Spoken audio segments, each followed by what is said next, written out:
undefeated Patriots are preparing for a Thursday night AFC showdown in Foxborough. Historically, Brady has dominated Thursday night football, going a perfect 8-0 in those games. Not to mention, he's been playing like an MVP and keeps getting better. Check this out. In 2007, the Pats were also undefeated through their first 6 games. But since then, his pass yards per game have increased from 304 to 342. And his touchdown to interception ratio also improving from 21 to 2, now 16 to 1. His QBR has slightly decreased, but still, this might be Brady's best year ever. We asked you guys to answer that on Twitter, and here are your results. Over 60% say yes, it is.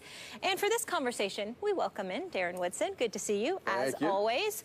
Do you agree with the fans here? Is this Brady's best season ever? Because he's had some pretty good ones. He's had some great ones in 2007. You just talked about it in 07. I don't know if you can get better than 07. Right. You know, he had Randy Moss on the outside, throws for 50 touchdown passes, 4,860 yards.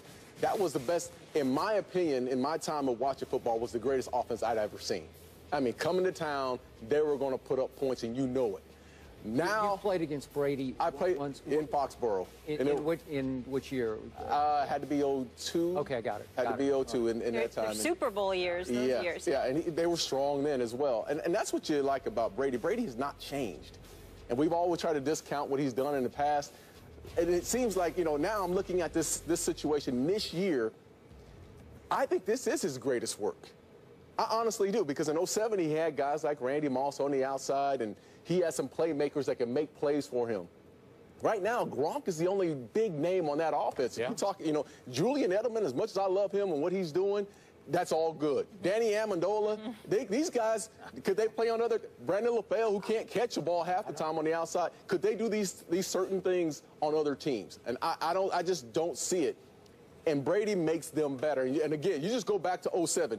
Jabbar Gaffney was at that time probably the only guy who, after he left, had some success in Denver and in Washington. Other than that, Dante Stallworth fell off the cliff.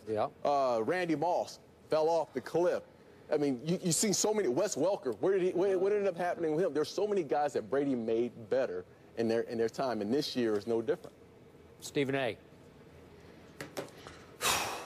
I went back and took a peek at the 2007 stats of the New England Patriots when they went undefeated after Spygate, ultimately went through the playoffs and lost to the Giants in the Super Bowl because Strahan and the crew were all over him, and he had to tap dance like the late, great Gregory Hines, God rest his soul. But, you know, before that, looking at his numbers, 50 touchdowns, just 8 interceptions, QBR of 84, 68% completion percentage, nearly 5,000 yards, 48 and change to be exact. Brady's on pace to throw less than the 8 interceptions. I don't know if he's on pace. I don't think he's on pace, rather, to throw 50 touchdowns. No. But I do believe that the numbers are relatively similar. I don't blame him for having the mindset that he's playing better now than he ever has. I can't definitively blame you nor anybody else if you think that. But it was just something special back then about Brady to Randy Moss to Wes Welker. It was something special. I mean, Lawrence Maroney was your quarterback. But I just looked at it, Skip, and running back. In all, he was a running back. He was a running back for them. In all honesty, guys, and Molly, here's why I think back to 2007. It's one moment that I'll never forget about Brady as long as I live. They had Randy Moss on a fly pattern, if I remember correctly, Darren. And they missed it against the Giants in a final regular season game. They missed it. The very next play, they called the same play. Oh, yep. And Baum threw it up there, and Brady connected with Moss for the 50th touchdown. Okay? I just thought that that moment was so special because it was like they were literally saying, yeah, we're going to do what we want to do.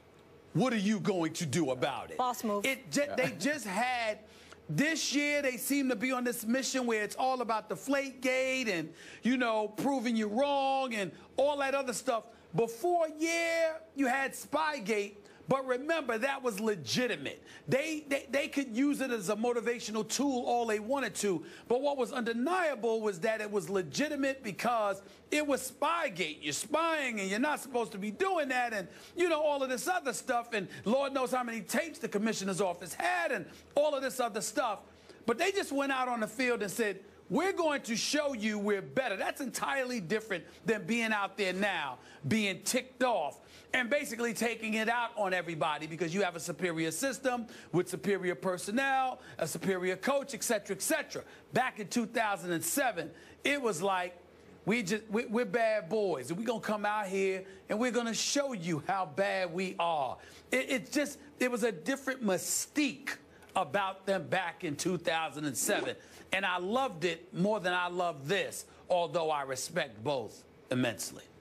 Okay, did you love it more in 07 because Brady was throwing to a man who caught 23 touchdowns from him named Randy Moss, who was the greatest deep threat in pro football history? Well, that obviously has something to do with it, Skip, because it's the show. It's the show. Like, for example, when I watch Brady, I marveled at his performance last week, but to me, Skip, you can appreciate this. Darren, you can appreciate this. It was a Kenny Stabler kind of performance to me last week.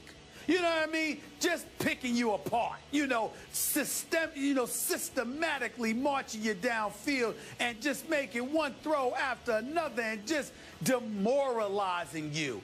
In the case of Randy Moss, he was a show in and of himself. But he still, as great as he was, he still wasn't Tom Brady. And it was just something special about watching that team that year. It's beautiful now, but it was really special in 2007. It was some special moments up in there, man. It really was.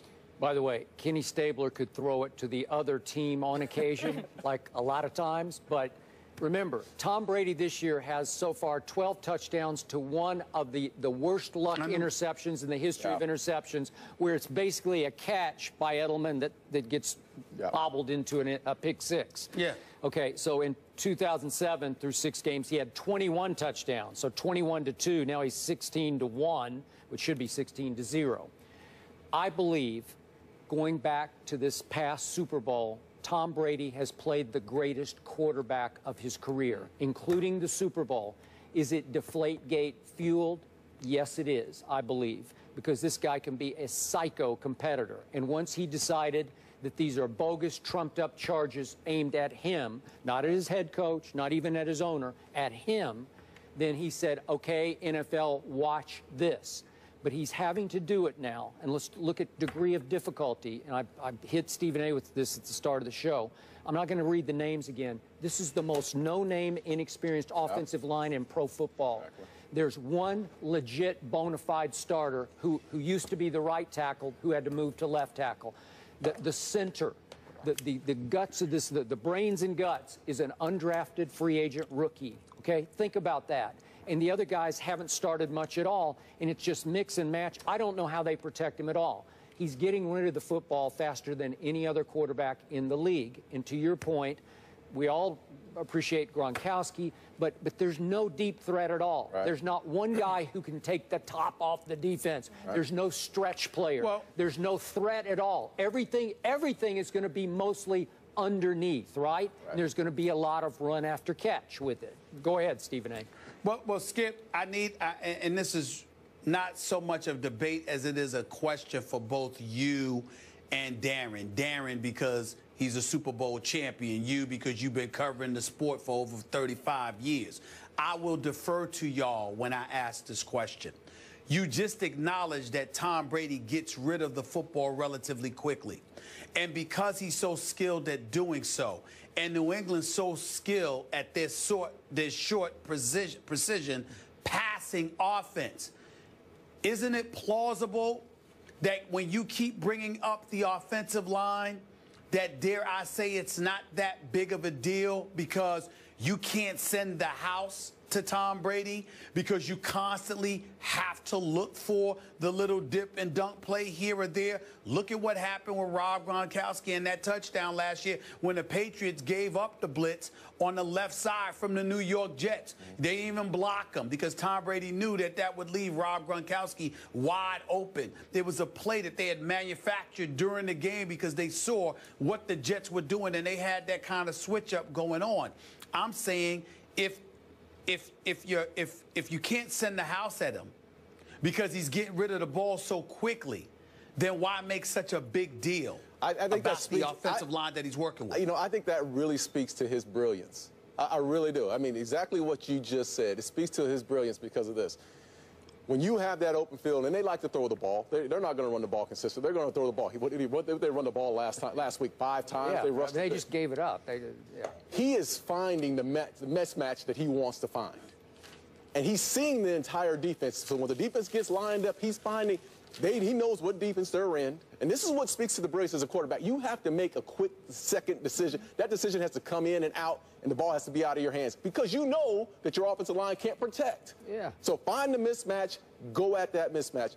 Brady has been perfection. You just look at everyone else around the league.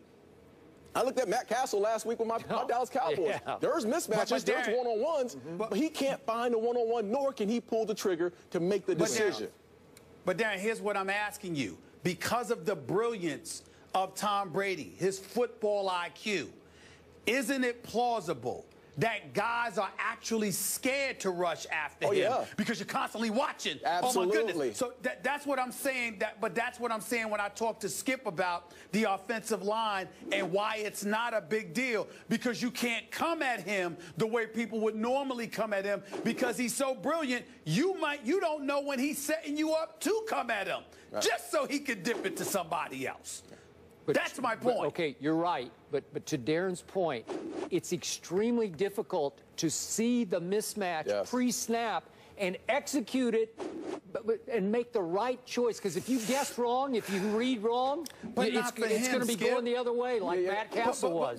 But not for him, not for somebody that's been around since 2000 and has played at an elite level for the last 10, 12, 14 years. It's not difficult for him. That's the point. You can't sit up there and go like this. Do you see how difficult that is? No, that's not. He knows what he wants to do. They're trying to figure out what Tom Brady is going to do. He is a complete master of his offense in New England. Most quarterbacks are not a master of their offense. So, bottom line, you're saying you are not impressed with Tom Brady, correct? No, I'm not saying that at all. Well, you're discounting what he's pulled off. No, I'm saying to you, you need to stop bringing up the offensive line because it's really irrelevant when it comes to him. He doesn't need an offensive line. He could do this without a line, right? Right. They shouldn't even send a line out there. He should just go out there by himself. You don't really need one. You know? He really doesn't need one. Dude is so nice. We will leave it at that. I'm so excited for tonight's game. I said this earlier, Darren. More excited to see what the Dolphins do against them. And you're sticking with us. Up next, we're talking your Cowboys. We got Cowboys lovers and haters here for this next one. We've got some news. Dez back on the practice field, but could Joseph Randle be on his way out? We have a Big D update on the other side of the break. Stay here.